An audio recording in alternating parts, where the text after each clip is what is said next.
Oh, am I wrong? That felt like really soft. Like, yo, what's up? It's late night. We're hanging out. We're talking sports. It was a little weird this time. You just a little more banging. This time it was more like a quiet storm with Donnie Simpson. It could sense my decor and how serene this room is. So it was just like, we're just going to tone it down just a little bit. Just chill it out. A little more. Yeah, just mellow. Madness, man, madness. Welcome everybody to this live episode of Game Time here. We took the week off last week. We are back this week to talk week 4 news in the NFL and hit some weird stories going on. Urban Meyer at the club, the Washington football team getting raided by the feds. It's a crazy Monday for sure in the world of the NFL. We're going to talk all of it with Winston A. Marshall. Winston, how are you? How are things? How are you feeling? I'm good. I'm just tired, bro.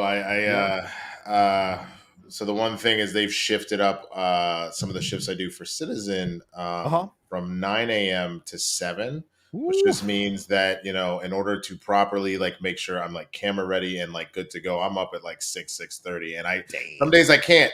Yesterday was that day where I tried. I got up at 6:55. I put on a shirt and I walked in, and I was grateful that I had a solid 20 minutes before we had to report on anything, because then I was all right, slap my face, dude, drink some caffeine, oh good Lord.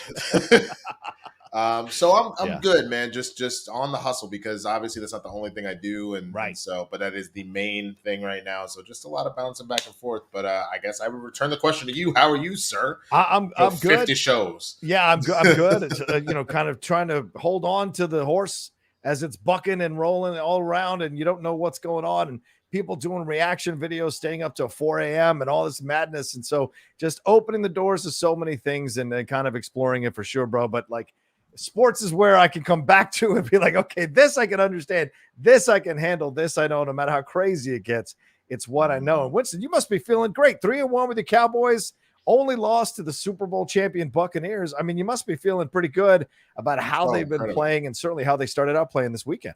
Absolutely incredible. And in all honesty, I don't even really consider our loss. I know by the actual numbers, it is a loss, but I don't even necessarily consider our loss to the Bucs a loss. One, I think, and we'll get into this, I don't think the Bucs are as good as people think they are. I think that they are Tom Brady. Let's be real. They are Tom Brady, and he's not invincible. He may be the best to have ever done it, but he's not invincible, as was proven. Even though they barely won. Yeah. Even looking at this game, you're literally a dunk away from Tom Brady losing again. And that's the thing. They're on a razor's edge, and a lot of that has to do with the fact that they are almost fully depleted at corner.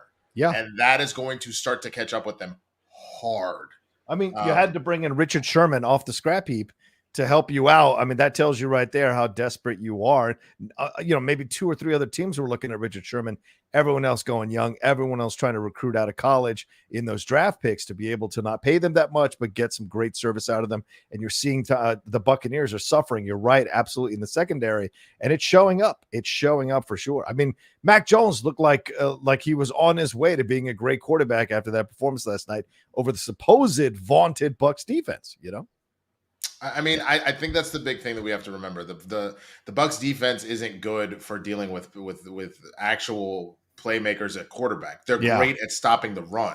Yes. They're phenomenal at stopping the run. With Sue kind of leading all that experience there, they have a very strong 7 that do not let people run on them.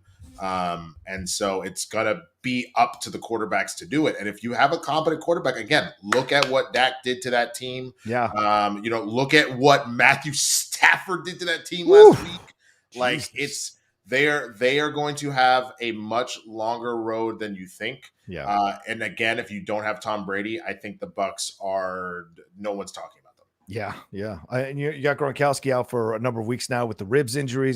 Who knows how much longer he's going to be out for sure. So you start to deplete the receiving core. And Cameron Braid's great, but he's no Gronkowski, for God's sakes. Neither is OJ, whatever. I forget his last name. OJ Howard. Yeah, neither is OJ Howard. So we shall see.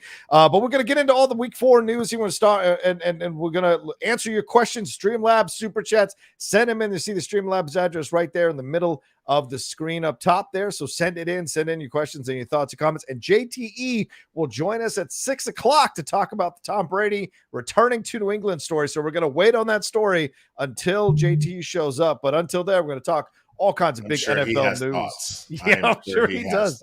Thoughts. Jeff had thoughts earlier on my review of Many Saints of Newark. He joined me live. He had some thoughts about it as well. But let's start with, we'll get to your Cowboys just a second, Winston, but let's start with these Cardinals, man. Kyler Murray, what a leap he is making this year. They are the only undefeated team in the NFC right now. We'll see if the Raiders can maintain their undefeated status in about 30 minutes or an hour when they kick off against the Chargers there. But Murray was 24 of 32, 268 yards, 2 touchdowns, ran for 29 more yards, and they beat these Rams who had stopped the Buccaneers last year. They beat them in Los Angeles, in SoFi Stadium, 37-20. AJ Green even got in on the action with a 41-yard touchdown pass. And Chase Edmonds, their running back, who I sat like an idiot, ran for 120 yards there. And James Conner even showed up for 2 scores. Talk to me about, do you think they're for real? Do you at 4-0, I know it's early, but do you think this is a Cardinals team that was on the cusp last year and has really risen to the challenge this year and is scaring some teams across the NFL? I think so. I honestly think that they're a team that you need to look out for. When you're undefeated, that's saying something. When you consider some of the teams that they've beat, that's also saying something too. But especially doing it to the Rams, who honestly, there's an argument of 4 teams collectively that looked like the best in the league, and that's I can't believe I'm saying this. The Bills, the Rams. The Bucks sort of, but I don't know if I necessarily feel that way. And then the Cardinals, in my opinion, with this win, solidifies as the best team in the NFL. Now I know there's going to be some Bills fans, some Bills Mafia in the chat, be like, "What the fuck? We just routed someone 40 to 0." Well, who did you play? You know what I'm saying? The minute you play against another one of these top teams in the NFL and do this to them, I'll concede that instantly. But I would say the Bills are still like the second best team in the NFL right now, honestly. Yep. Well, I would put your Cowboys up there in the conversation. I'll be honest. Oh, for sure. I am too. I'm just being realistic enough in that we haven't, because again, let me look at the. You don't want to Bills. jinx it. I hear what you're saying, but one, still. it's less that, but it's like one, the Bills lost to the Steelers, and the Steelers are not good. That's exactly. Yeah. And then your wins are over the Dolphins, Texans, and Washington. 3, no offense, Rocha, but 3 teams that are not good. Listen, so the minute you have a marquee win against a good team, I'm all in on saying the Bills are because their defense, I know that they weren't necessarily touted as the best defense in the league, but when you put a 40-0 shutout, though, that is still huge. 35-0 and 40-0, even with bad teams. It's the NFL. They should be able to at least get a goddamn field goal. So I still give the Bills so much credit, and Josh Allen is doing insane shit. But they need a marquee win. I think that you have that opportunity this coming Sunday with the Chiefs. You could also do it with the Titans, who they can't decide if they want to win or lose. But if you beat either of those teams, the Bills become the best team in football. Fair enough. Well, I like the Cards right now. I like what Cliff Kingsbury's been doing here, dialing up the plays, dialing up the offense. And the thing is, they went out and got the players they needed for the stuff they wanted to do in that offense. So you got to give a lot of credit to the owners and to Kingsbury and the general manager for finding the players that they want, seeing them come on. I mean, AJ Green, this is a lifelong Bengal that is now wearing Cardinals colors, and to see what he can do in these Cardinals colors is pretty incredible. But you look at this, the Rams were the #1 defense in yards allowed and points allowed last season, but over the last 2 weeks, they've given up 911 yards and 61 points, including this past weekend. They gave up 465 total yards to the Cardinals. So, and Matt Stafford, he was 26 of 41 for 280 yards and 2 touchdowns. But I mean, are we seeing the poking of the holes in the bubble of the Rams? Yes, they beat the Bucs last week, but the Bucs struggled against a New England team with a rookie quarterback there. So, I mean, are we looking at a Rams team that's believing its hype a little bit too much, and that Matt Stafford can look pedestrian sometimes against a defense that knows how to play him or dial up a scheme that'll really befuddle him? Are we seeing now a little bit behind the curtain, and there's some there's not as strong of a team as we thought here in terms of the quarterback and in terms of the Rams? No, I think that's for a couple of reasons. I mean, the first is you got to look at the fact that we need a clear back out of Los Angeles to really step up and do something. Yeah. You don't necessarily have that. You also need to take into consideration, again, we just talked about what the Cardinals are doing, the weapons on that team between Edmonds, obviously running the ball, and Connor throwing that in there too. But AJ Green, Hopkins, Williams, Moore, like they're all just doing insane shit out there. Yeah. So I think that is totally fine to see that happen. And then Kyler Murray, again, is proving who he is as a quarterback. Now, Matthew Stafford, like, let's be real, one of the best to play the game in this past generation of quarterbacks, but he's not Breeze, he's not Brady, he's not Manning. Like there's you put respect on his name that like he can be the leader of men that could get there if you give him the right team. Right. But and that was the thing. Goff was not that guy. Like to consider how successful the Rams were with Goff. Mm-hmm. I am not surprised at all that Matthew Stafford is doing this, but I think that's just the thing. You're talking about a division game with a team that's a little more stacked right now. Yeah. And so that's just kind of what's going to happen. But I think this to me feels like a fluke because they still got 20 points up on Arizona. I know some of it was in garbage time, right? But they still got 20 points up on Arizona at some point, which means even when they're losing, they were able to do something. Yeah. So I just think we just need to put more respect on Arizona. Yeah, and you might be right about the running game. I mean, Darrell Henderson had 89 yards running, which was the second best performance of his career on 14 carries against the defense that didn't stop the run that well this season. So they didn't feed him as much as they should have to maybe grind this thing down, slow it down a little bit. And one of the scary things, and you guys, and I'm putting it out there, I know everybody's in love with Matt Stafford and love the Rams right now, but they had 2 turnovers in this game, and one of them was an underthrown pass to Deshaun Jackson, who had been such a superstar last week. Matt Stafford's got a limited arm sometimes on those long throws, especially late in the game when he gets tired. That could be something as an older quarterback. It could be dangerous for the Rams. It could be a crapshoot for the Rams, and could be something defenses key in on if they want to stop Matt Stafford later on in the year or in the playoffs, But I think that's the whole thing. I mean, you got 3 sacks. A lot of that sometimes will be with quarterbacks that like to scramble, that they can, you know what I'm saying, that they can get in there and get themselves into trouble. Yes. But like you need that Rams defense to be doing more. You don't, you can't allow, 249 yards in the air and 216 yards on the ground. Exactly. That's not acceptable. Right. You know what I'm saying? You have to do better if you're going to like, and considering who the Rams are, you know what I'm saying? And like what they have been, their stamp has been defense. You need them to step up. Yeah. Well, shout out to the Cardinals, as you said, Winston. We have to give them credit here. This is their longest perfect start to the season since 2012, and they're +5 in turnover differential, and that can make a massive difference in games, especially early in the season. So we'll see how the Rams adapt to this or learn from this game and see what they adapt in their game plan going forward in the next game to address some of the issues, because Cooper Kupp didn't do that well either. 5 catches for 64 yards, but he was targeted 13 times. So that's an issue too that you got to work out. Maybe you're right. Maybe it is a fluke. But you never know when teams start to get that thing in their heads. You know what I'm saying? They get the other thing. I agree. I think the other thing to keep in mind is look at the teams, though, that the Rams did play, which is also kind of a thing. You barely squeaked one out against the Colts. And then again, we just talked about how the only other team that I guess their marquee win would be the Bucs. But again, I kind of alluded to the fact that the Bucs are still a little suspect. Like, you know what I'm saying? Like, right. I think the other thing to be truthful about the Bucs and why they struggled, Brady didn't have his security blanket in Gronk, who was one of the best pass blockers we've ever seen. True. Honestly, like at least at the tight end position. Obviously, you got linemen, they're going to be a little better, but he's a great pass blocker, and they are in perfect sync. So like he could, if Brady's in trouble, Gronk's right there to help him out. The Rams beat them with Gronk, so that's a marquee win. But like the Colts aren't good, and you barely won that. And the Bears finally got a dub up this week, but the Bears aren't good either. Like they got to work their way into becoming good. So Well, we'll see. We definitely keep 2 teams to keep tabs on, because obviously they're going to play again in Arizona and then possibly even in the playoffs, brother. So they could be fighting for the division. That's for damn sure.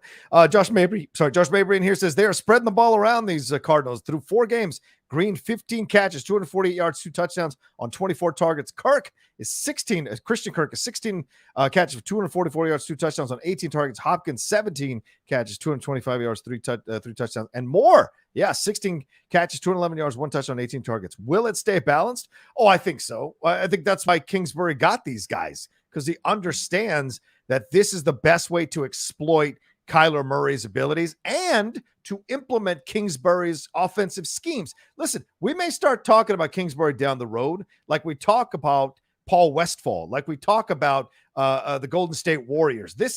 We might be seeing the Golden State Warriors. We thought we saw it in Kansas City. This is a younger guy than Andy Reid. We may be seeing another version of the Golden State Warriors here in the NFL with what the Cardinals might be able to do with this offense. What do you think there, Winston, about these numbers? I mean, again, if you're doing something like that, you're setting yourself up for success, because now you're not drawing attention to double team Hopkins all the time. It's focused on one guy. Yeah. You might do it from time to time if Hopkins gets hot, but to see that many, it's not to always bring everything back to Dallas, but it's a similar thing that we've kind of done through the air. Is like, does it look like CeeDee Lamb is starting to become that guy? Sure. But like, he had a terrible game this week, and it's not because he was like playing poorly. Right. You just spread it out. Send it over to Cooper. Remember, Cooper was the number one and still is technically the number one. Yeah. He was getting buckets. All of a sudden, this Wilson dude that's the next man up for Gallup is getting buckets. Like, Schultz is looking like he might be the reincarnation of Jason Witten. Like, so if there is nothing smarter that the Cardinals could do than to make get every single receiver involved. Yeah. Because then that's just going to let them open them up to do whatever they want, including the fact that now they also got to pay attention to Murray might just take off on him. Yeah. So. Fair enough. Aaron Kirby says the Raiders fans are crazy. Which fans have you guys dealt with at a game or bar that really pissed you guys off? Ooh. Wait a minute. Is this game real quick? This game tonight is in LA? Yes. It's okay, so in that's LA. Hilarious. So you're in San Diego. Yeah. It's raining really hard right now. Yeah, it never rains up here. It's a Monday Night Football's game is under weather delay. Yes, in a dome stadium, there are roof openings and a major storm is heading its way. So there you go. It's under delay right now. I don't understand why they didn't go the Jerry Jones route with it, and you could have your open stadium dome with the roof closing. What the fuck? Close the roof. Why didn't you build a roof? What are you, stupid? In SoFi. Exactly. You're right. That's a new stadium too. They should have been aware of that for damn sure. But I think they're like, it's Southern California. It's not going to rain here. And there it is, raining. What are the fans that you've dealt with at a game or bar that really pissed you off? Winston, can you have a memory of that? Do you? I mean, can I just say Boston? Like, no story. Can I just say Boston? Sure. Like, just that applies across all teams from Boston. I don't like Patriots fans. I don't like Celtics fans. I don't like any like Boston teams, because they tend to be the most like fuck you fans of all of them. And let alone the most racism I've seen in any of those games, whether on TV or in person, has involved Boston fans as well. Now, that doesn't mean that all Boston fans are that way. Obviously, we're good friends with Roxy Schreier. She's a diehard Boston everything. Yes. She's chill. But a majority of the Boston fans I know, I want to punch every single one of them. I'll have to say ditto, and I'll say Manchester United fans on the football side of things. Fair. Oh my God, what a bunch of entitled assholes they can be. Those fucking monks. Tell us how you really feel, bro. No offense. Zach Cooley says, "How about the Cowboys defense? That's without DeMarcus Lawrence. Pretty damn good." Yeah, we're moving on to that game. So Winston, take it away on this. What do you think about the defense there for your team? I think what makes me sad is that this is the first Cowboys game I wasn't able to watch just because of stupid local watch rules. I was a little too tired to make it out to a bar since it was the morning game. But I am so impressed by what we did and how it was handled. Yeah. Obviously, some more garbage time stuff. I got panicked for a minute that we were within essentially a possession. 8 points from them making a comeback. But again, I think the biggest takeaway is the fact that Elliott's back, baby. I know everybody was still calling him washed earlier at the year, especially with Pollard going off, but I have never seen us play more as like an actual team. Yeah. Since, and I hope, I'm gonna knock on wood right now, but since we had not the triplets, well, the new triplets, so Dez, Murray, and Romo was a big one. But there was a year when we still had DeMarcus Ware, and we went 13-3. And that team looked amazing. We just obviously playoff woes as we always do. Yeah. So it is what it is. But this everyone is involved. Dak is balling out of control. Zeke has got his legs. Pollard's giving us an extra spark on the sides. And then all the receivers are good. Like the fact that we found, again, a new tight end, like we got this guy and he just wasn't doing it. And now all of a sudden Schultz is here and he's ready, bro. Like we look crazy. But that to me isn't the story. Right. That's because the Cowboys offense has always been pretty explosive one way or the other. It's that this defense is actually pretty good. Yeah. Like they're not going to win. Like you're not going to win awards as best defense ever. Like not even close. There's plenty of like you're letting plenty of times people score at least 3 touchdowns or more. Right. But you are making key stops in massive drives.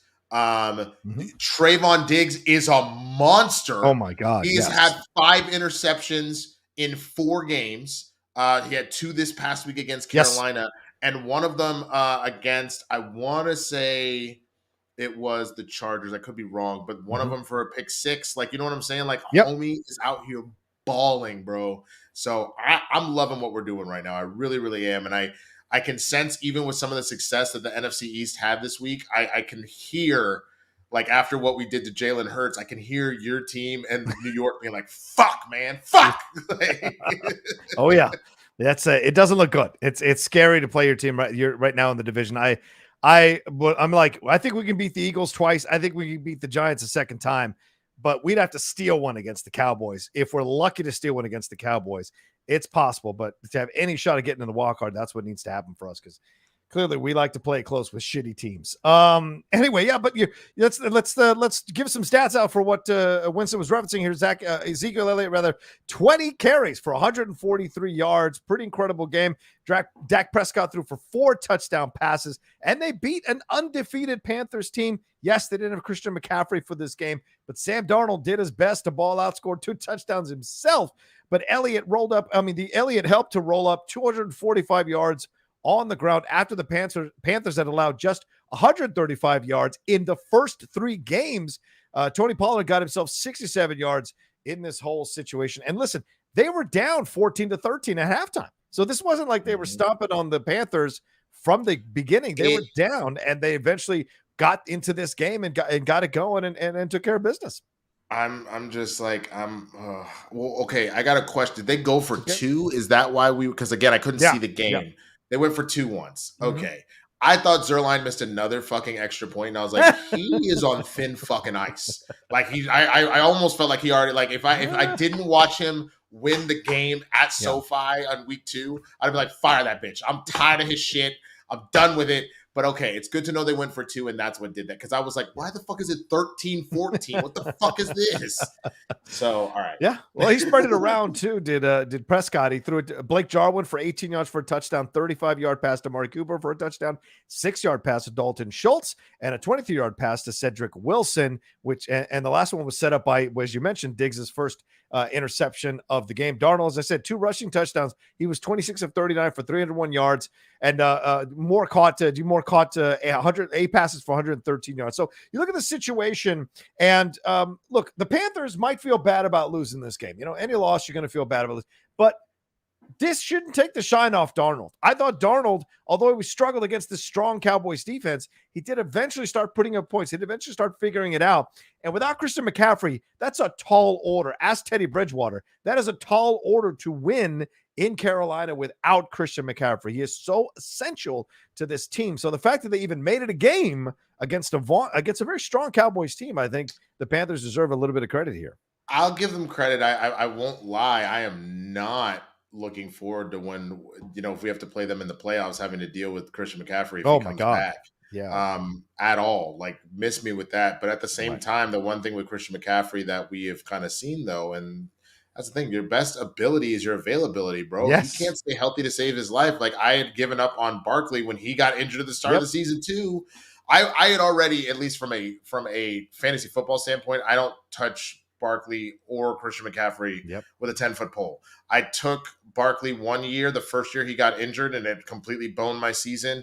And then I just had a gut feeling about McCaffrey because they ran him into the ground. Yeah. And then he lost all of last season. So I can look at them objectively and say that they are skill wise. Both of them are probably better than most, if not all, of the running backs in the league. Mm-hmm. But they cannot stay on the They cannot stay on the field.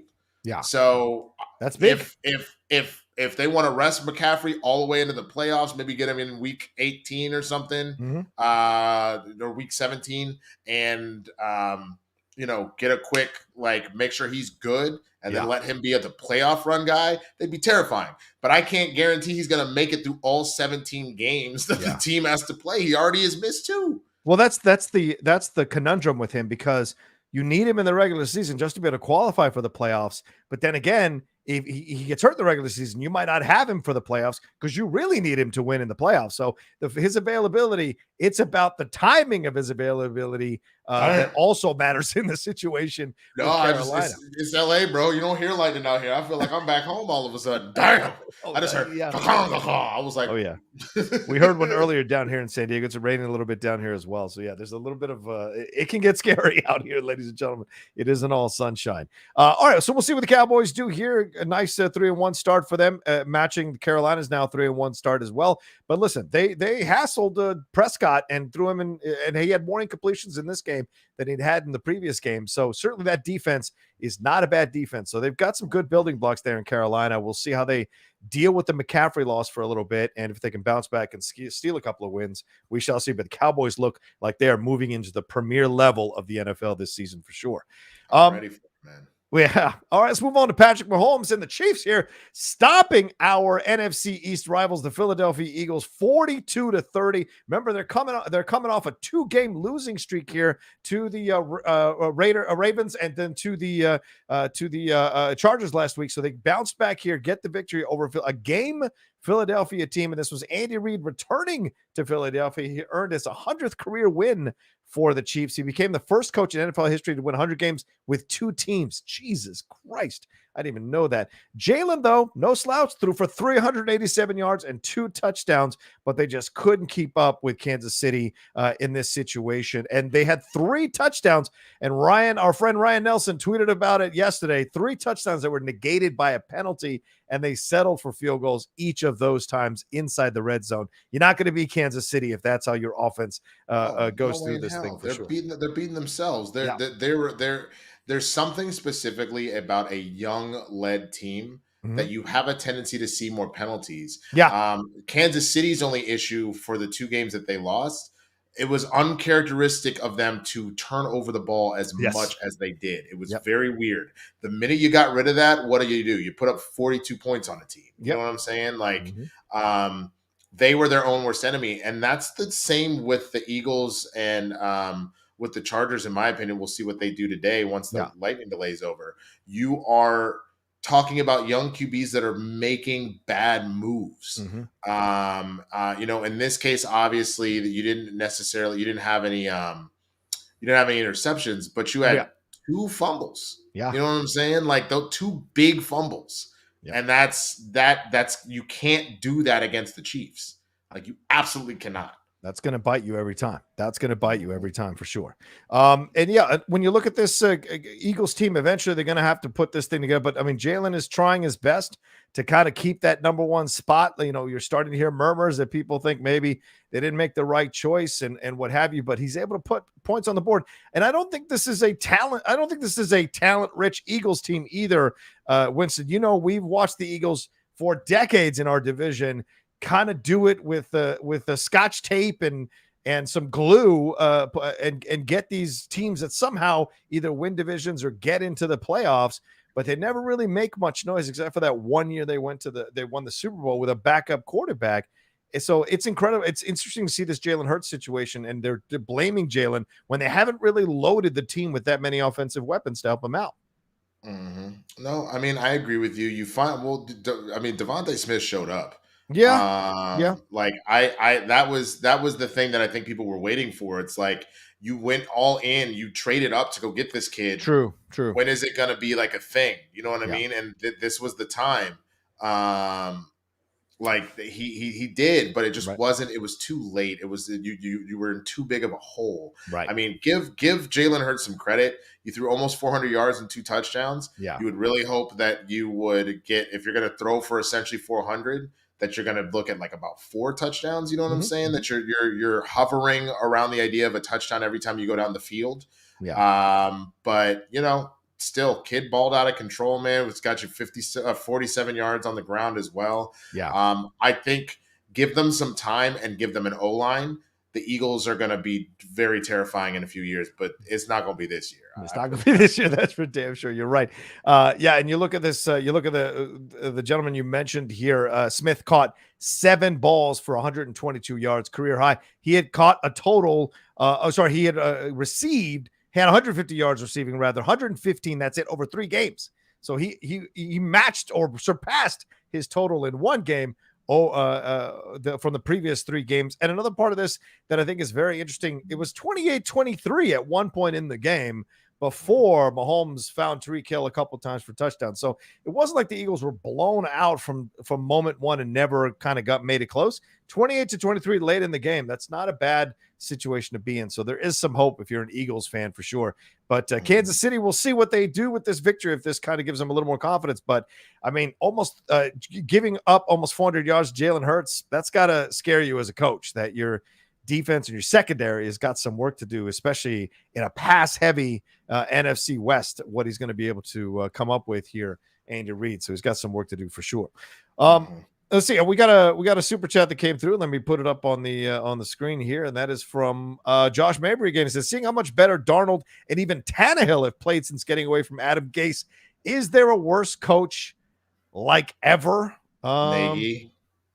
Yeah, Nagy might be bad, even though Fields got his victory. Nagy. Sure, but let's see some consistency first, because again, this kid is a rookie, and he looked awful the week before. So I do think that there is some room to maybe give him some recovery, but I still think, again, one, it was the Lions. Yeah. You know what I'm saying? And 2, I think the other thing, in my opinion, is I don't think, since we got to see those flashes of greatness, I still don't think that Trubisky was as bad as we made him out to be. Yeah. I think he was in such a terrible situation. He became bad. And similar to Vince Young, we mentioned this a little while ago, I think that kid is just broken now. And now he's probably going to be no more than a backup unless something happens where he's able to really build his confidence back up and unlearn some bad habits. Yeah.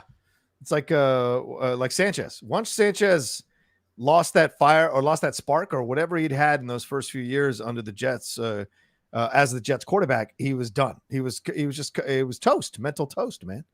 I also think that there's something to be said. I know somebody has to do it, and I give the Browns credit in that Baker stepped up to do that. I know we were ready to write him off for a second. There are some teams that when you hear that's who you're going to play for, your whole world just sinks and your whole mentality just gets fucked. And I think some of those teams include, honestly, the Jets, the Jaguars. I'm curious to see what happens with Trevor Lawrence. Those are the 2 main ones that come to mind immediately. There's some Browns, others that occasionally not anymore. I think they're finally starting to change that narrative up there, man. I mean, like, look, they hand, like, I know they only got 14 points in this game against the Vikings, but 14. But they held the Vikings to 7. That's true. Their defense is, you can't argue their defense. Their defense is a strong defense. No lie. But come on, 14.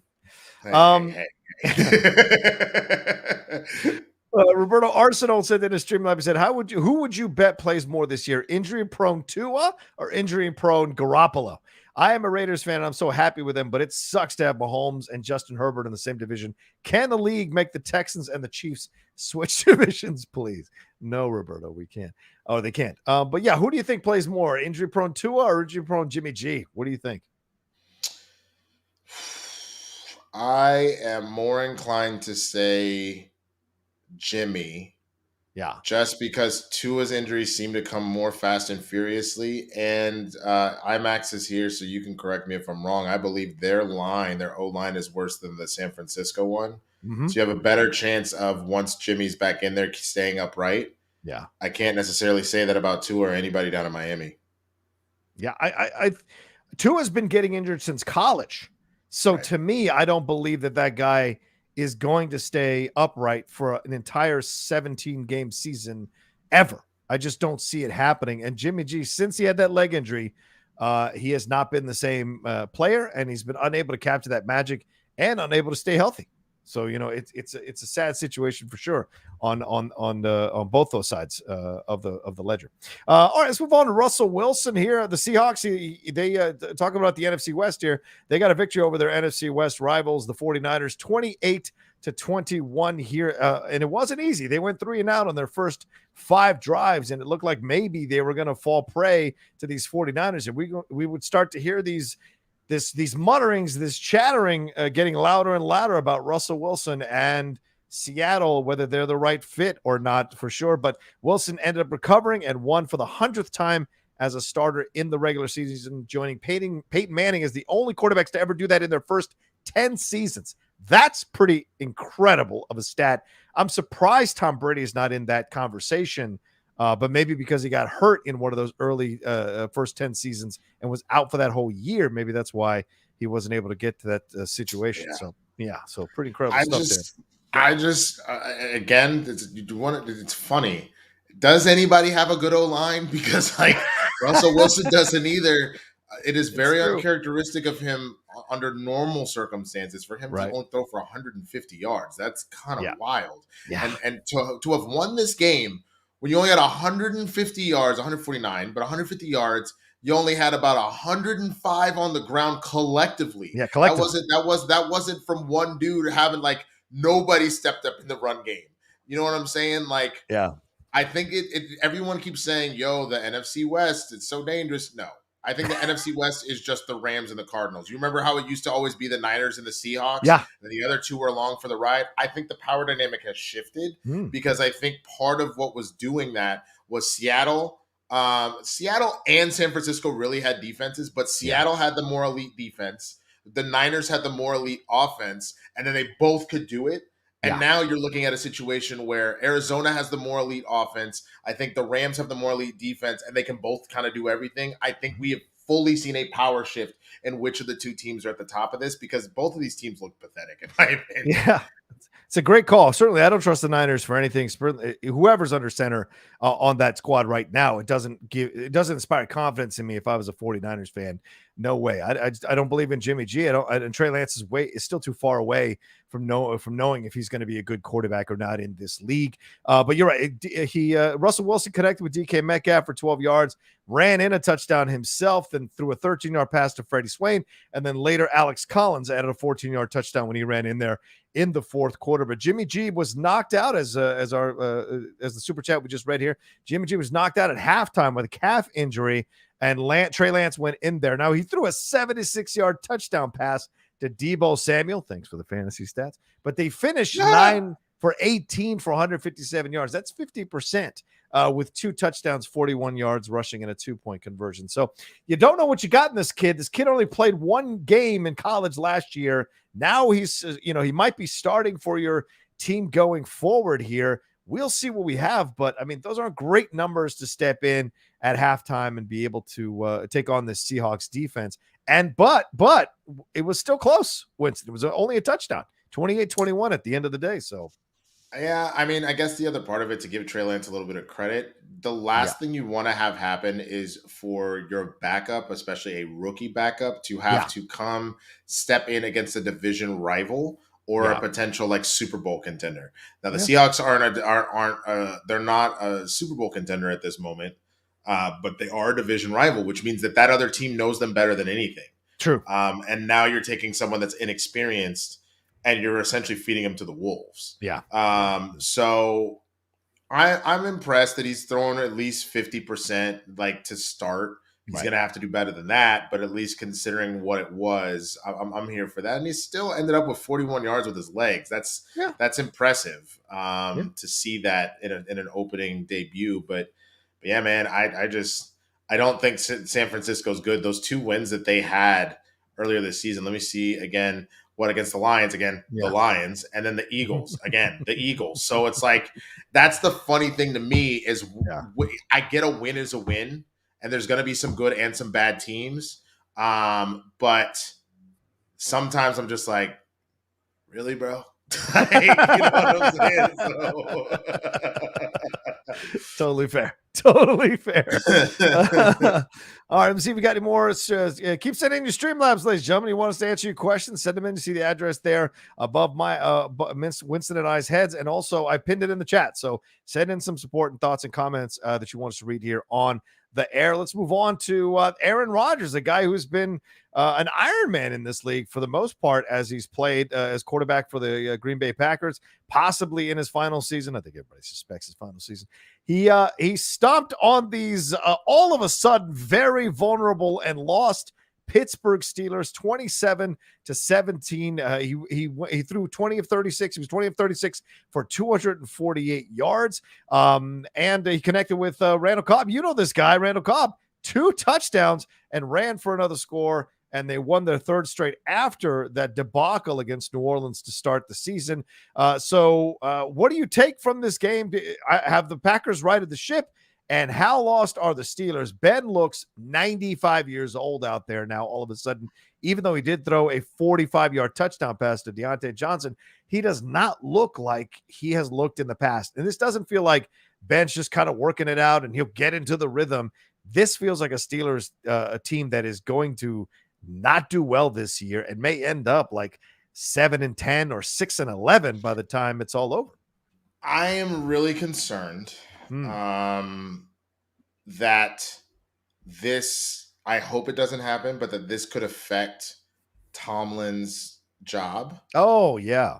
I hate the Steelers for obvious reasons, being a Cowboys fan, but I really like Tomlin. I think that he's great. Let alone how many great black coaches do you get to see just thrive? Yep. So I'm very concerned about that. I mean, Najee Harris doing everything he can with only 15, still getting 62 and a touchdown. Not over the moon. You want for at least 90 yards, if not more. Yeah. But like still a pretty decent showing, all things considered. Dude, father time comes for everyone. Why is this homie still out there?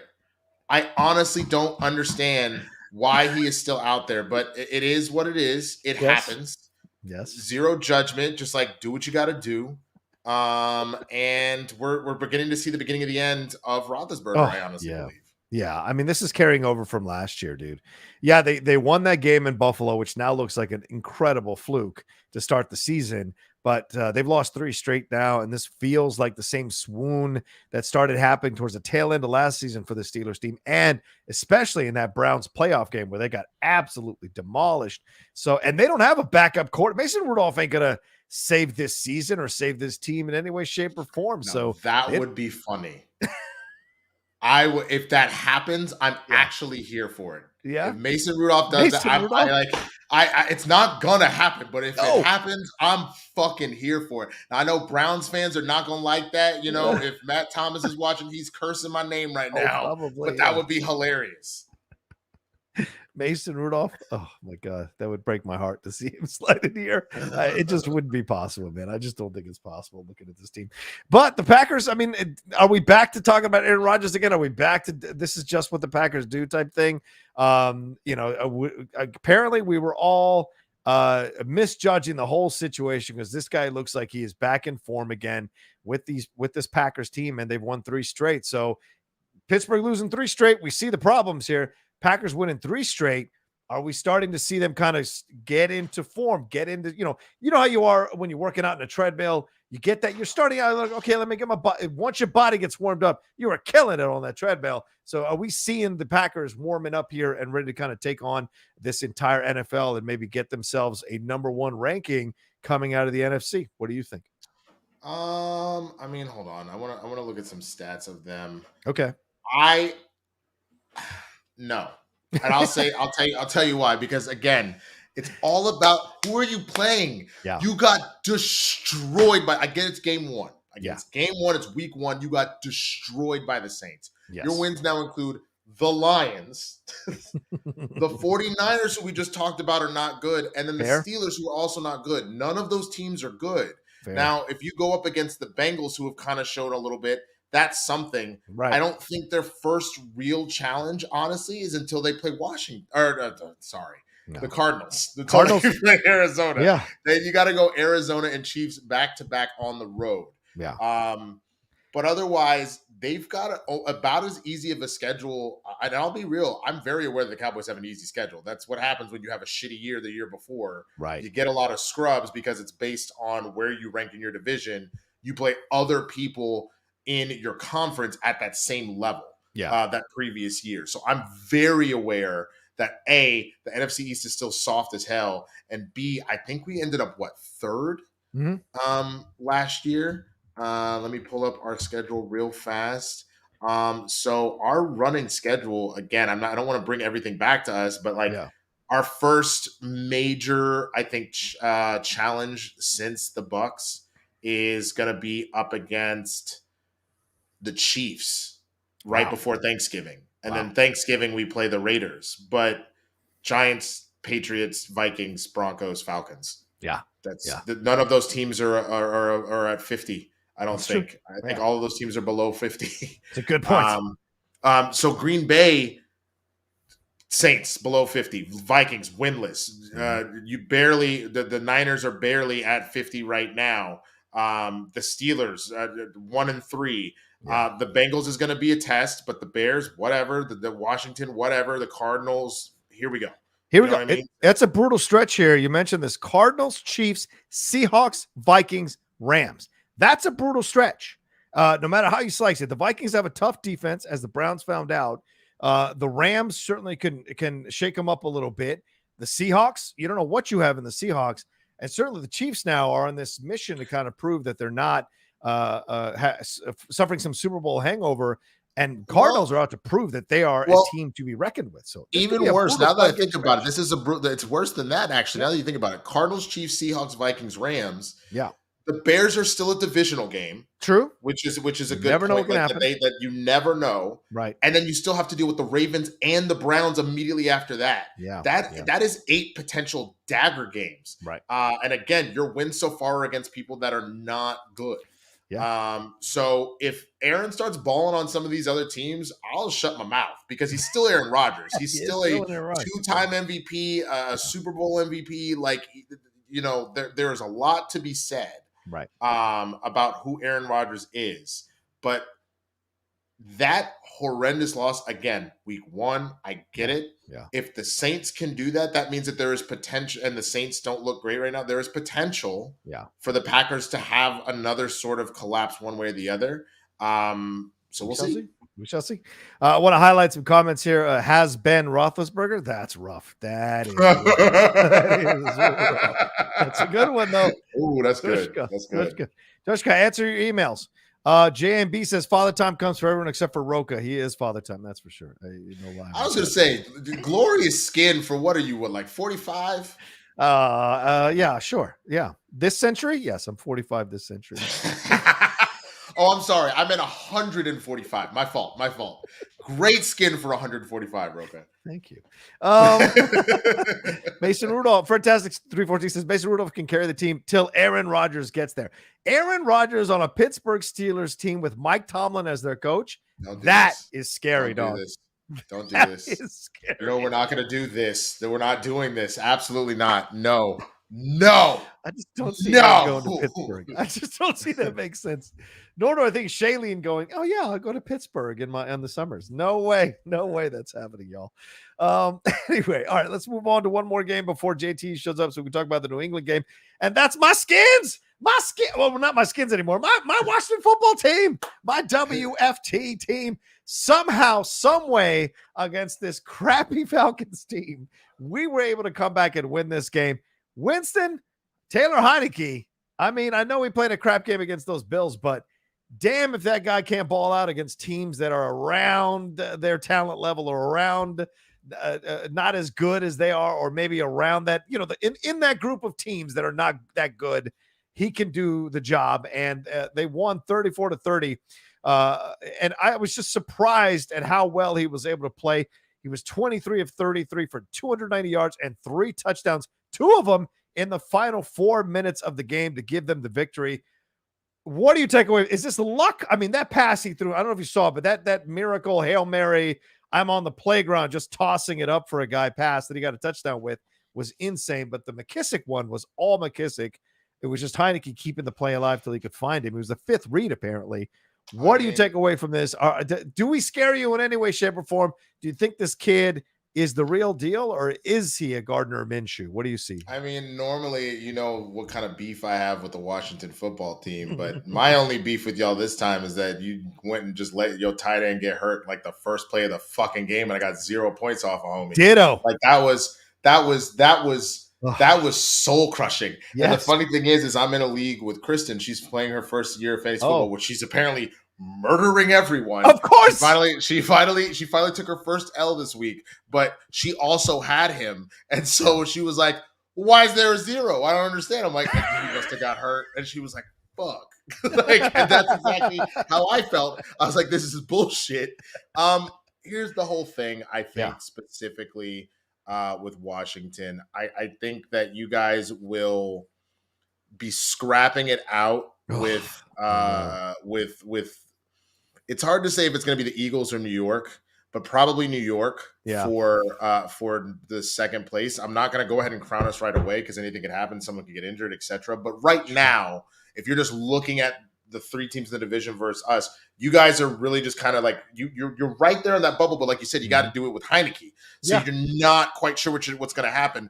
But I like his story because didn't he end up going to the XFL for like half a second? Yeah. And like there was something. Yeah, there was something on the web today talking about his story, how like he went from crashing on like his sister's couch, just trying to like make it through the XFL and stuff like that. Yeah. Got this other moment, and all of a sudden he's winning, buzzer beaters against NFL teams. Now, again, Falcons. But you know what I'm saying? It's still an NFL team, and they were losing. He had to make magic happen at the end.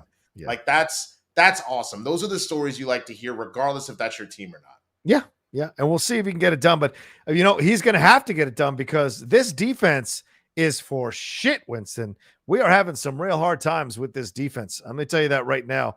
I was looking at the stats here for this Falcons game. We gave up 374 yards against the Atlanta Falcons, 24 first downs to one of the league's lowest ranked offenses.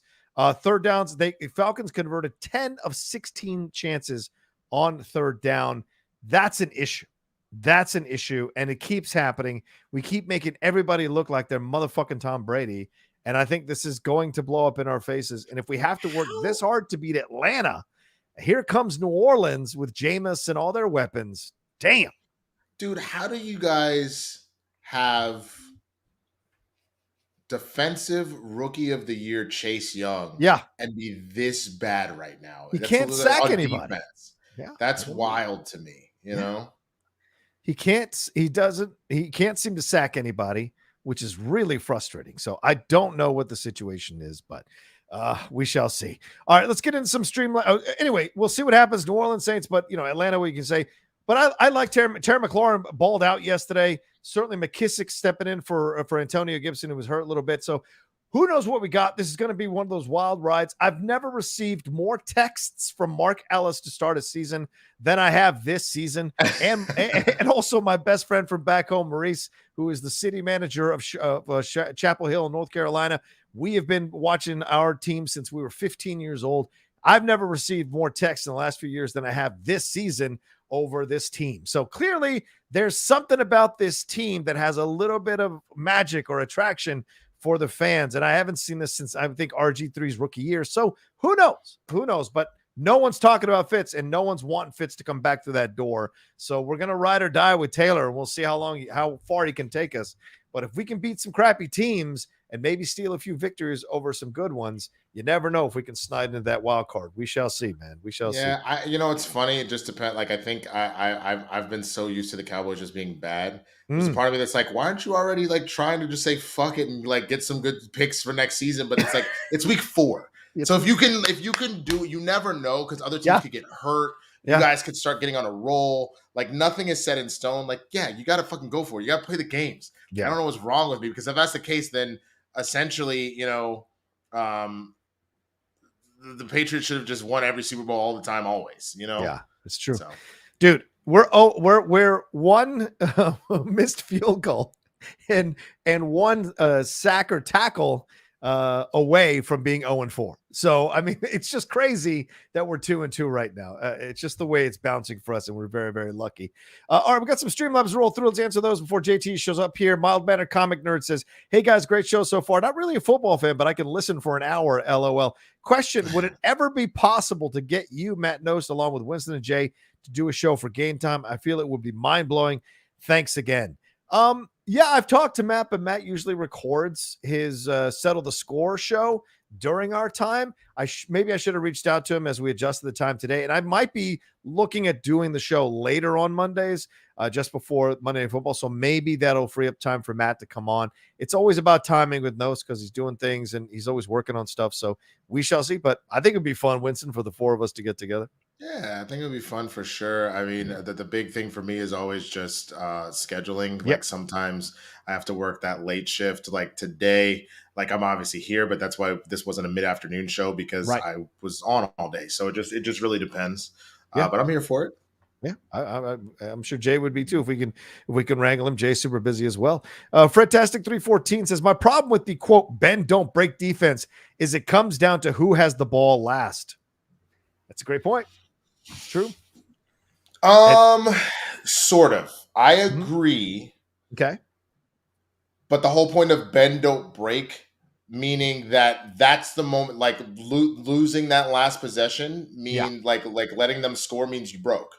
Right. So you know what I'm saying? So literally that's the moment where it's like, fine, we have to make our last stand. It's like a tie. There's a few martial arts that value more of their offense and you only need to defend, or it's better, but boxing would be a better, which is technically a martial art. I think boxing would be the best thing. That there's some people that are like very like the Muhammad Ali's that'll get out the way the whole time, and then there's the dudes that are just punishers that are like, I'm gonna put all the hurt I got on you as fast as possible, and hope I got enough left in the either knock you out or have enough left in the tank to get out of here. So yeah, it just depends, man. Yeah, agreed. But you saw last night the bend don't break is what the New England employed. We'll talk about that when JT gets here. And the team that had the ball last, it was the Buccaneers. It was the Patriots. They had a chance to win it, so it could have worked out. Yeah. Eric Kirby says, when you guys talk about great quarterbacks, Brady, Peyton, Rodgers, etc., you never bring up Steve Young. Do you guys think he is overrated? Why is he not brought up?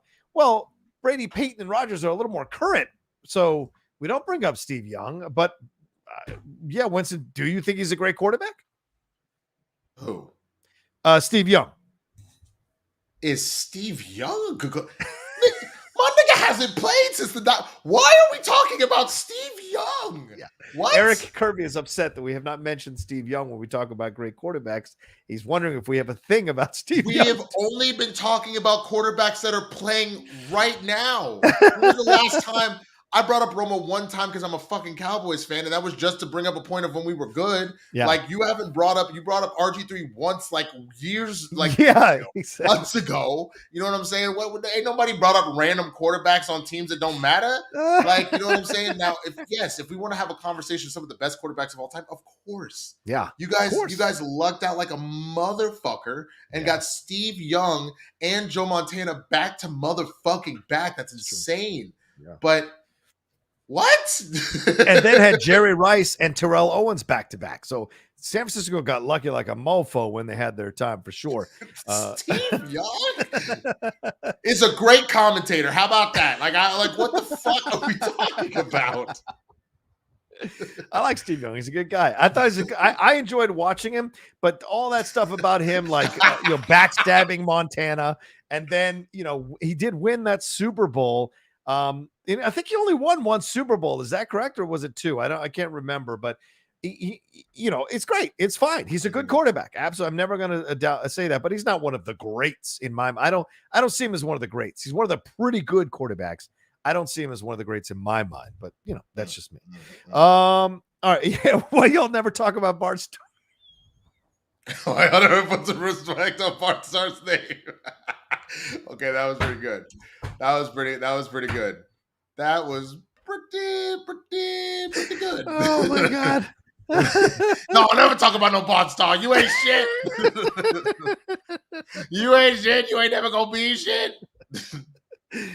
All right, real quick, let's go through the rest of the games real quick before JT shows up here. The Bills forced 5 turnovers and won against the Texans here, 40-0, 248 yards for Josh Allen, 2 touchdowns. Stephon Diggs balling out, 114 yards.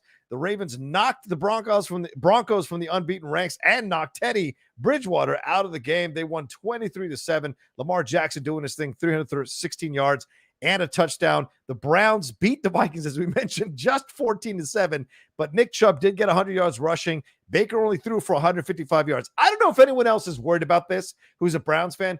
Baker is not lighting it up with yardage. Just look at his stats over the last 4 games. He's not lighting it up yardage-wise, and he's having games with goose eggs for touchdowns, goose eggs that he's thrown that can be dangerous. I'm just putting it out there for you Browns fans to consider. The Jets got their first win. They topped the Titans out of nowhere. The Jets, Edward, Harrell, Eddie, you must be so happy. 27-24. Zach Wilson was 21 of 34 for 297 yards, 2 touchdowns. Corey Davis had 4 catches for 111 yards. And look, Tannehill threw for 208. Derrick Henry ran for 157. So the Titans were trying to win that game. They just couldn't.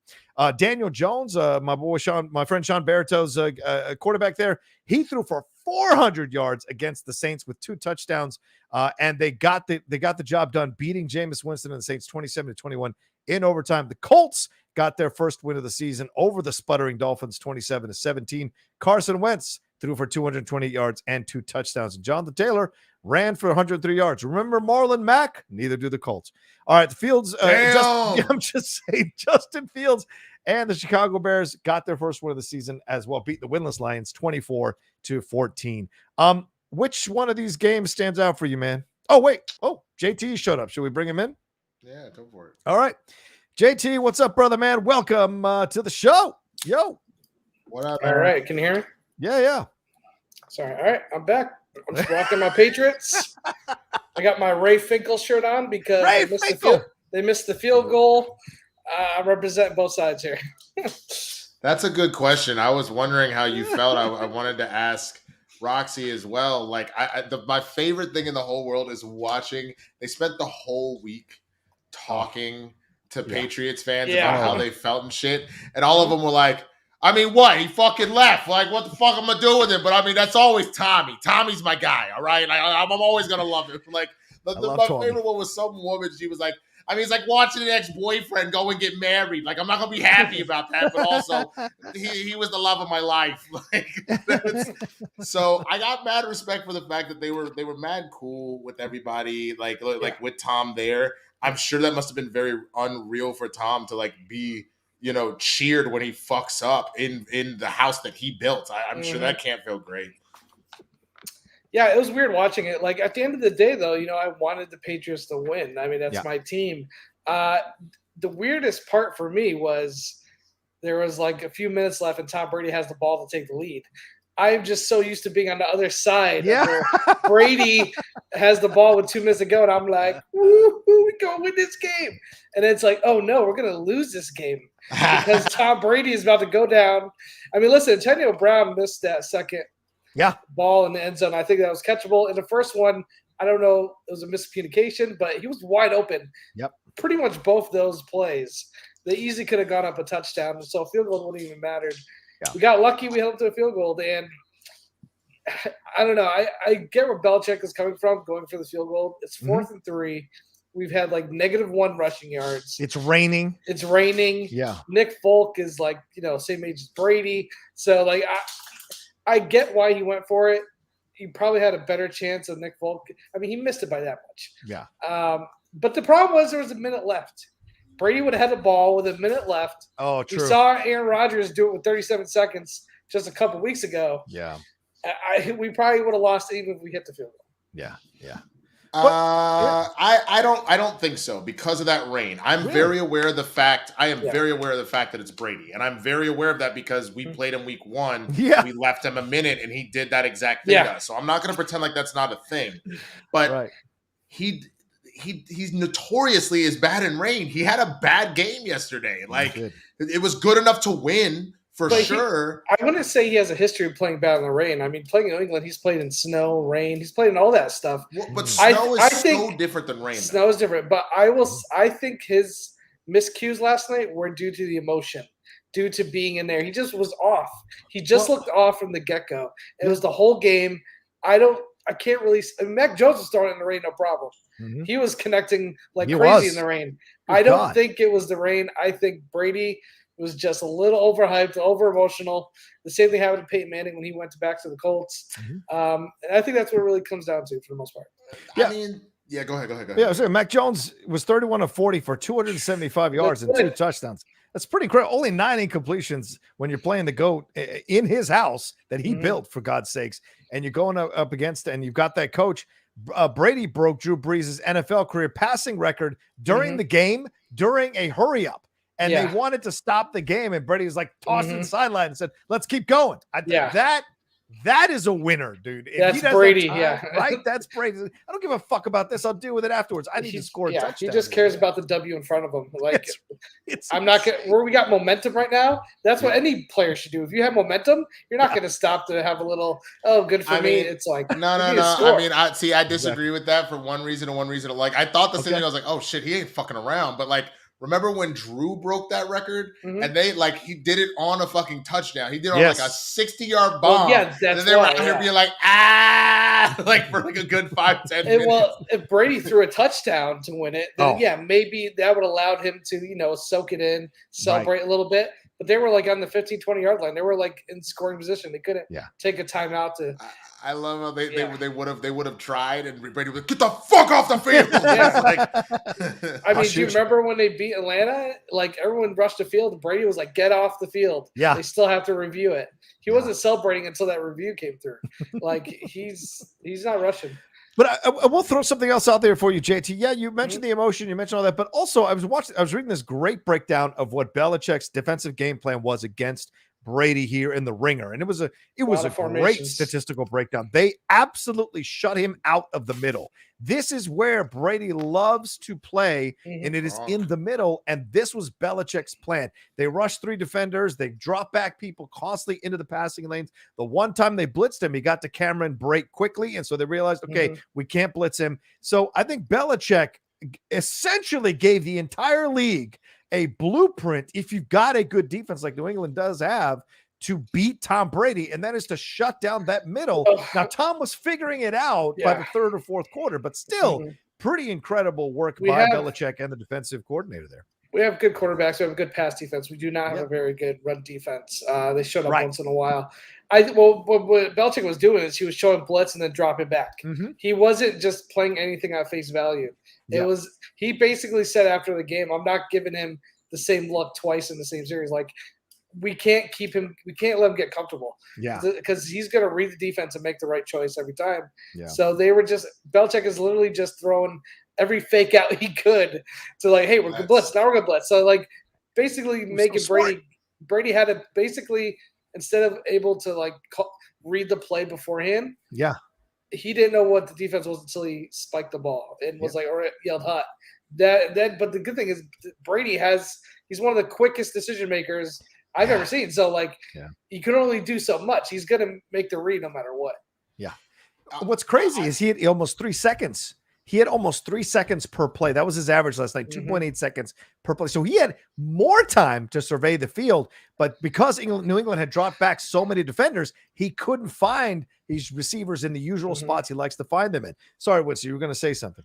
No, it's just more like I think specifically about the fact that they were talking about this Collinsworth and they were talking about Al Michaels. Thank you, Al Michaels. Nobody knows Brady and his tendencies better than Belichick. Of course. So the greatest thing they did, as JT kind of alluded to, is they would be like, it wasn't just show you blitz then whatever. It was like, we're running dollar the entire fucking this series and be like, okay. And then as soon as Brady thinks he's figured it out, now we're just going to run at nothing but 4-3. Okay. And now we're running like the dime pack and like just to keep him off balance and not even really switching them out that much, really making Brady have to figure that out. And the truth is, And can Tom do shit without certain people? Sure. But let's not pretend that one of the greatest pass blockers and one of the greatest catchers that the league has ever seen in Gronk is gone again. Oh, that was so important. I think he had a monster game last night. That would be like, it doesn't matter what you do in the middle. Right. I know Belichick was very aware of the fact that there was no Gronk, and he's like, he's not going to be able to do what he thinks he wants to do because these receivers are good. They're very good, but they're so good at doing those routes on the outside, and none of them are really great slot receivers. They've been using Gronk as that guy to do it, and so knowing, and he might be out for a while because I heard it's like a couple broken ribs and a punctured lung, and it's like 4 cracked ribs and a punctured lung or some shit like that. I think where they missed him was the red zone because they sell for a lot of field goals, and the red zone is where Brady and Gronk, I think they're the second most in the NFL behind I think Harrison and Peyton Manning. I think so. Like, he was definitely missing that. Crate did make one big play, like a 3rd and long, towards the end of the game. But I think you could tell Brady was definitely missing that security blanket that is Gronk. No doubt about it. I wish he would have been there. We love Gronk too. It would have been great to see him there also. But listen, on paper, Tampa has a way better offense than the Patriots. I mean, the fact that I was worried it was going to be a blowout. I was worried Brady was going to come in. I thought for sure it was going to be a blowout. I was worried. But here's the other thing you forget. These cornerbacks and these linebackers, they played Brady 4 times a week for years. Like that's it's not just Belichick, knowing Brady. All these players on defense played this guy every week for years. A lot of our players are still around. I wish if Stephon Gilmore was still around, I would have loved to see where this game would have went. And Chandler Jones, And if we still had James White, I mean, we have a few injuries. Trent Brown, who was our best offensive lineman, like we had a lot of big injuries too. Their whole secondary was basically like they have zero secondary. I was surprised. I mean, look, that was the one cool thing I will say, bro. I know there's a lot of trouble going on with Richard Sherman, and I hope that like he's getting the help he needs and all that kind of stuff. But to see that he had to be called off the bench to do something, and then they lost another starter at corner. In the first quarter. I mean, at that point, they're like, going to the hot dog stand, like, can you run? I'm good at keeping up with fast people. Like grab whoever we can, man. Listen, Mac Jones, he looked great, but he was playing against a very depleted secondary. Yes. I don't know if he would have had that same luck against the starting, quarterbacks there. So, well, I even take it. Ate him for lunch. Yeah, I even take a little bit of grain of salt with how good Mac played because I know his basic was going up against third stringers. Right. So, but still, he almost got the job done. You guys were a doink. You guys were a doink away from winning, JT. So you got to take some kind of solace. I won't lie, JT. No offense. I'm sure you were probably upset, and Roxy was upset. But when that shit said doink, even though I was like, because I was split. I hate the Patriots, and I've been very vocal about that. But I'm also very aware if I want to make a deep run in the playoffs, I kind of need other NFC teams to fail. So I was like, that's a good point. I don't know if I would need to be petty right now or if I need to be practical. I've hated the Cowboys since I was a child. That's fair. Ditto. Yeah. I'll never forget the Romo mishandle of the field goal. Shut your mouth. I mean, there's the hand in the head. The hands in the head. Just like what? Oh, next you're gonna ask me what I think about Steve Young, JT. Go get the fuck out of here. I love Steve Young. Was like my favorite quarterback growing up. There you go. We had a super chat that Eric Kirby was mad that we never bring up Steve Young when we talk about the great quarterbacks. Like when I was a little kid, I think when you first watch football as a kid, you kind of gravitate to players. Yes. Like, of course, I was in New England. I like the Patriots. But when you're first growing to love the game, you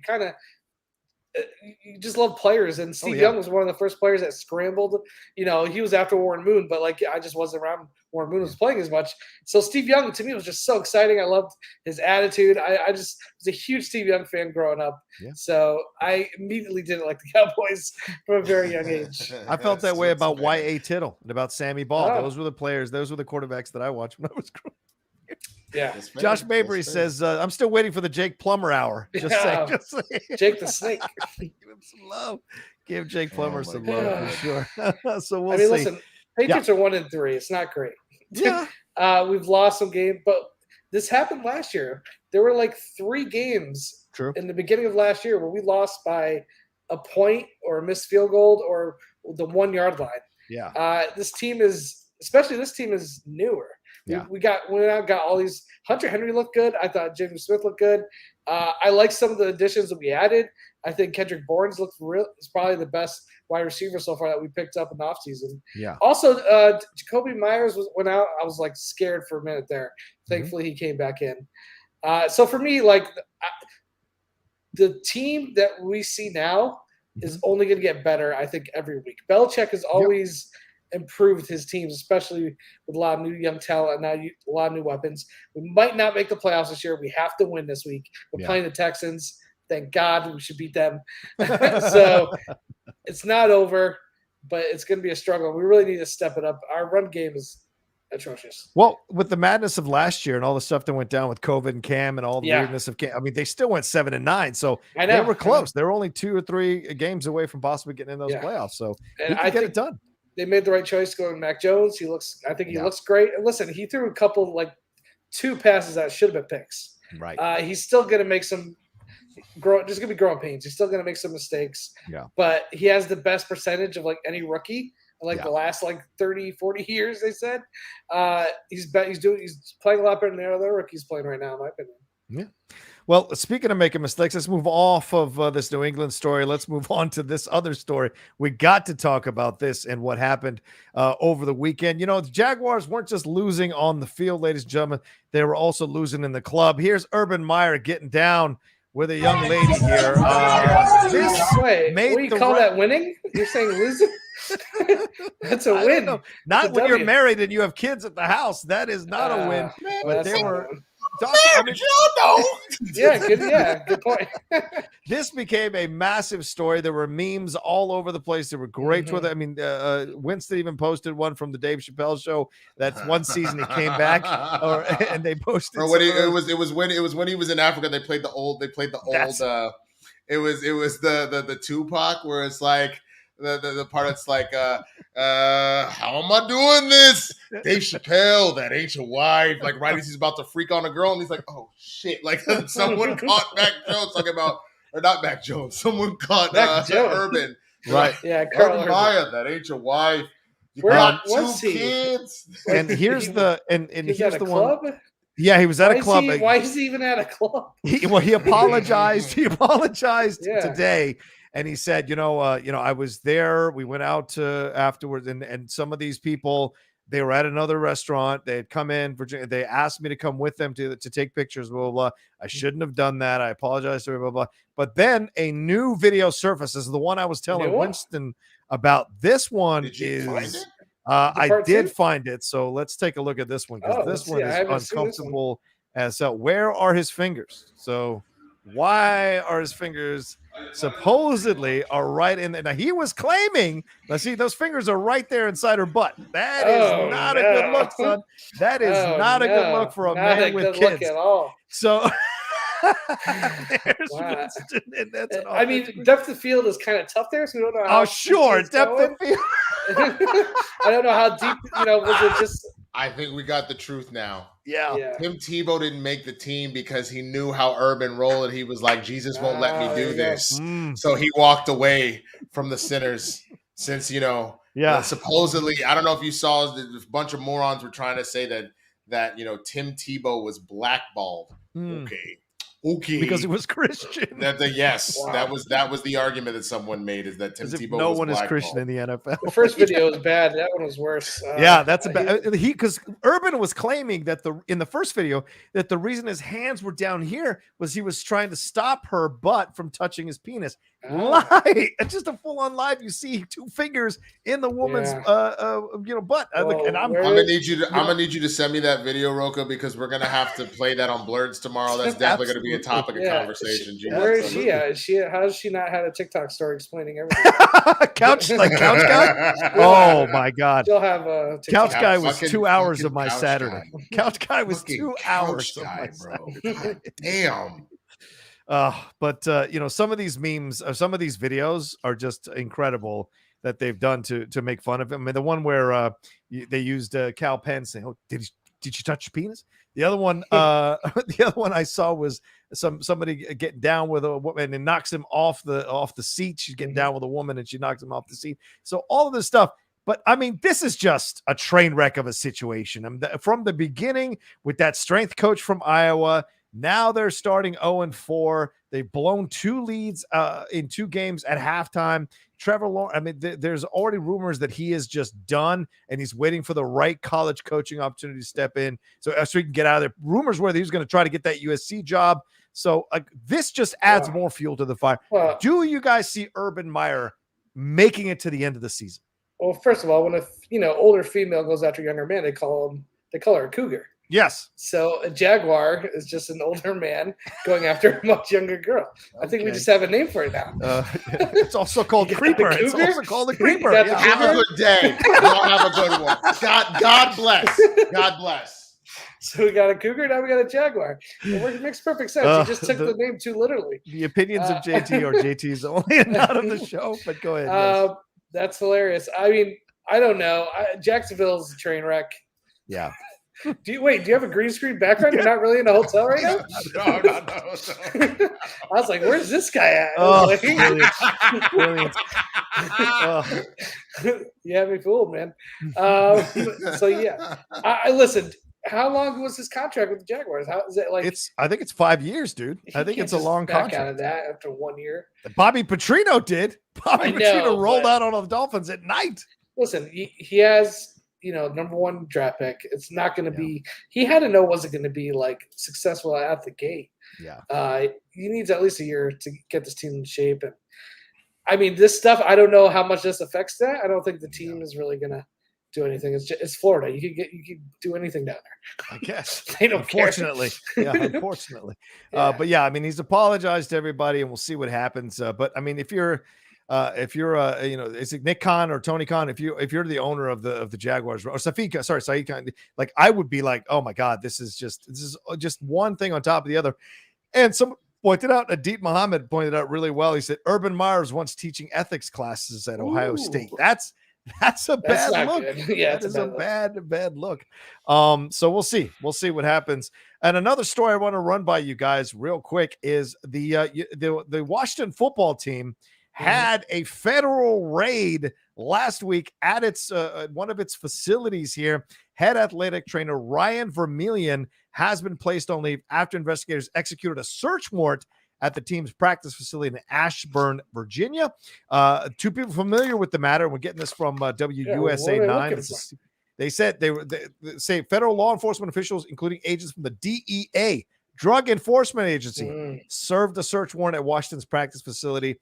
One of the people says another search warrant was served at a local home. He's in his 2nd season with Ron Rivera, Washington. He was 18 seasons with him in Carolina.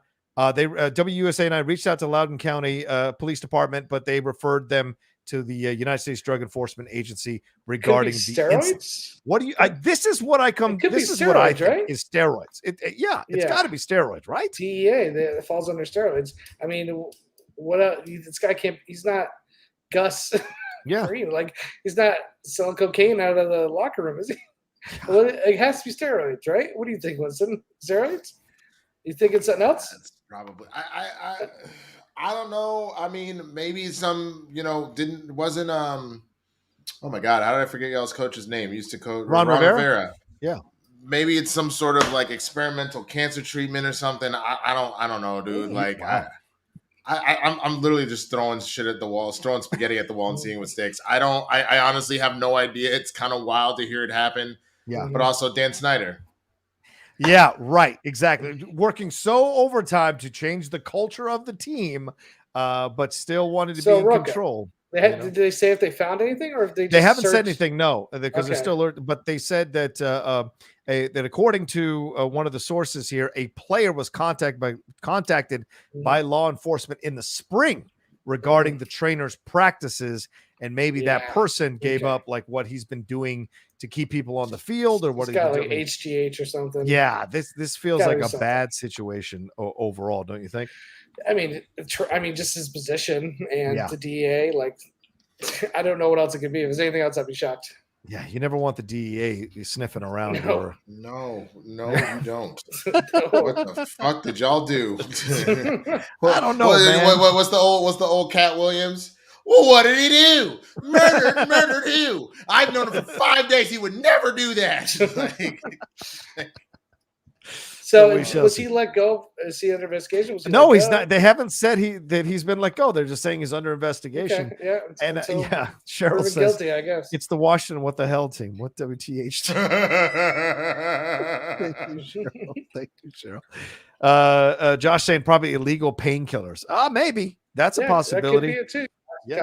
All this stuff. All kinds of crazy things that you can do there in the NFL, sadly. All right. Any final things you guys want to say here as we wrap up the show? Any other things? Oh, yeah. Do you guys, Raiders, Chargers, who you got tonight? Real quick. Raiders, Chargers, I think are up 7-0 right now. I'm going Chargers only because I think Herbert has just looked amazing this season. But Raiders, they're tough. Like, you can't count them out. So I expect a really good game. But if I was going to put money, I'd probably put Chargers. Okay. All right. What do you got there, Winston? Let's go Raiders. The Raiders. Let's go Raiders. Sure. Like, I mean, look, man. Like, shit. I'm sure you guys talk about Arizona. Do you guys consider them to be the best team in the league right now? I do, but Winston has them possibly being eclipsed by the Buffalo Bills. I put Arizona, Buffalo, but only because Buffalo hasn't played anybody yet. They haven't played anybody, exactly. Yeah. If Buffalo goes and gets like 2 shutouts, awesome. It's still the NFL. That's 2 shutouts. That's huge. Yeah. Josh Allen, amazing. Looks good. But until you play quality competition, I got to give the edge out to Arizona. Obviously, Dallas is in that conversation, in my opinion. I think the Buccaneers, in my opinion, even with that win last night, I think they fall out of top 5 just because that is 2 very suspect games. Like one, you have lost all your starting corners minus Richard Sherman, who you had to add.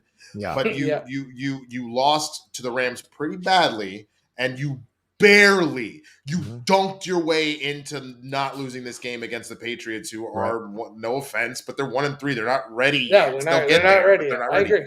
Right. What kind of world do we live in where the Dallas Cowboys are better than the Patriots? It happens the whole 90s, bitch. Get the fuck out of here. I know, but and shout out to Cleveland and Cincinnati. It's been 20 years. Yeah, it's been a bit. Cleveland, Cincinnati, 3-1 atop of the division, the AFC North division. That's insane. Talk about the world being upside down. It's so hard to trust Baker in the big games, though. Thank you. Thank you. It's so hard to. I don't trust him either. I agree with you 100%. Listen, let's just say the season's early. Kansas City's defense can get better. Tampa's can get healthy. Patriots could go on a run. Dallas could collapse. Anything could happen. Whoa! You shut your goddamn mouth. Just saying. Shut your mouth. I'm just saying. Anything could happen. Wow. I did not miss you.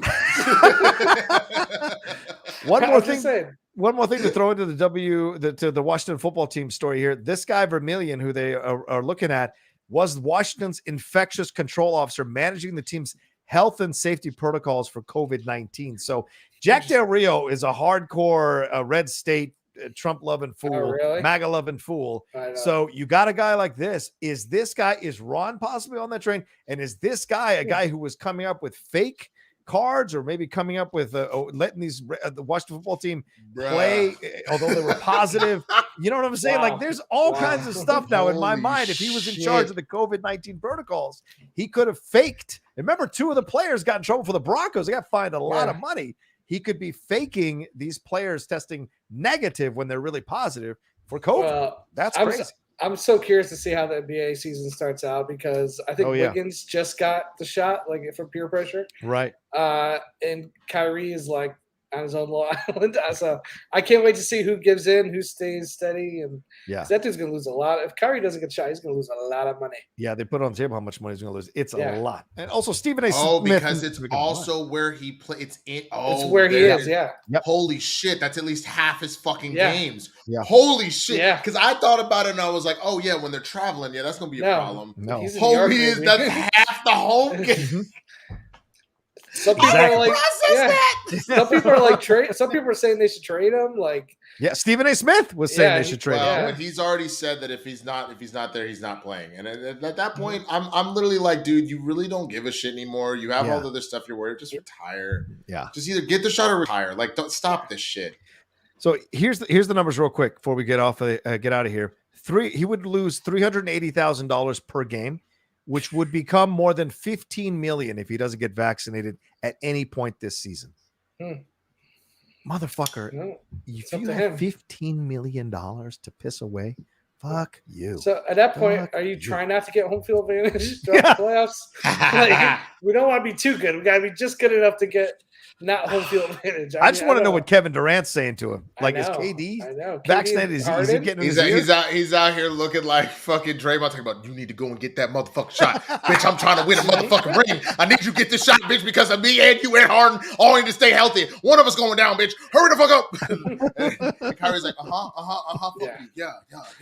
Like, hello. Yes, can't do it. I mean, we're so close to basketball and football happening at the same time. I know. It's just like the best part of the year. October is always the best. You're in the middle of playoff baseball. Hockey comes back. Football comes back. Basketball comes back. Everything is on at the same time. It's pretty great. Yeah. Speaking of playoff baseball, real quick programming note on Twitch, the Outlaw Nation on Twitch. I will be doing a live watch along tomorrow night of the Yankees eventual destruction of the Red Sox in Boston during that wild card playoff game. I can't wait to see it. Here come the judge. Here come the judge, Boston. I think the Yankees are favorite too. So. That's right. But you never know. One game. All you need. It's a one game. Anything could happen. Herbert blew it. He just blew it. He had a wide open Mike Williams burn the Raiders. Oof. Easy. That would have been an easy 70-some-yard touchdown. He overthrew him. Oh wow. Yeah, he's still playing great. Yeah, it's the second year. All right, let's get out of here so we can watch the rest of that game now. Thank you all so much for joining us. Thanks for the Streamlabs. Thanks for the Super Chats. I don't think we have any more of those. I want to make sure before we go. Okay. Thanks to JT. Thanks to Winston A. Marshall. Let's start with you, JT. Where can they find you, brother? At JTE Movie Thinks on Twitter. And I think that's the only social media still around. So that should about it. Well done. Yeah, well Facebook done sold all our information. Winston A. Marshall, where can they find you, brother? Oh no, dude, that was Skynet. Skynet was done with our shit and decided to shut it all down. They went full machines in the Matrix. They're being like, "You're the virus. Time to take y'all out." You can find me at the Swaggy Blurred right here. Nice. Well done. I'll be on whatchamacallit, a couple of things. Obviously, Blurs in the Hood tomorrow and Thursday, 6 p.m. I'll be on Citizen again on Friday. Keeping y'all safe, man. Please be safe out there. I'm doing the big show where Coy and I are joining Christian to review all of the Spider-Man movies in anticipation of No Way Home. Nice. So I believe that first one drops on Friday. So definitely check those out. We're obviously starting at the beginning, so with Raimi's original with Green Goblin. So check that out, and that's pretty much it for now. Good luck with Spider-Man 3, bud. Don't want to talk about it. And Amazing Spider-Man 2. Eric Kirby says, before guys leave, who is winning the World Series? Steve Young, Eric Kirby. Steve Young is winning the World Series. Yes. Yo, you're evil, bro. That was the most evil shit. I swear to God. I don't know. I haven't been really paying attention to baseball that much this year. Okay. I'm just gonna be a homer in this case, since the Rangers aren't ever gonna be good again, sadly, and just say that the Dodgers will do it. But they're in the wild card game, so you never know. JT. Red Sox will upset the Yankees and go on another historic run to the World Series that nobody thought they would ever pull off. Ridiculous. Wow. All the power of the Patriots have transferred to the Red Sox. The Celtics, I don't think are going to do anything this season. So. Who knows? I mean, I'm not sure, but if the Yankees, I'd love to see the Yankees, of course, go all the way to the series. I don't think it's going to happen. I don't think they've got consistent enough pitching to do that. But I will say, I think it's the Rays and the Giants. I think Tampa Bay beats the San Francisco Giants in the World Series. Yeah, that's my prediction. Tampa's the favorite for sure. Yeah, Tampa looks. They were kicking the shit out of us. I think whoever wins the Yankees Red Sox plays Tampa, right? Yeah, I know. That's what I'm worried about because they just finished wiping the floor with us. It took Judge hitting his hit for us to squeak in. So, all right. Anyway, let's get out of here. You can follow me at The Rocha Says on Twitter and on Instagram. As I said, the Outlaw Nation on Twitch there, and head on over to the Patreon, which is right there above my head, to hang out with us. And for those of you hanging out, let's head on over to the Patreon hangout now and do our Discord hangout. I'll see you guys there in just a few minutes. Take care of yourselves. Be well. Much love. And we'll talk to you next time with another brand new episode of Game Time. Peace.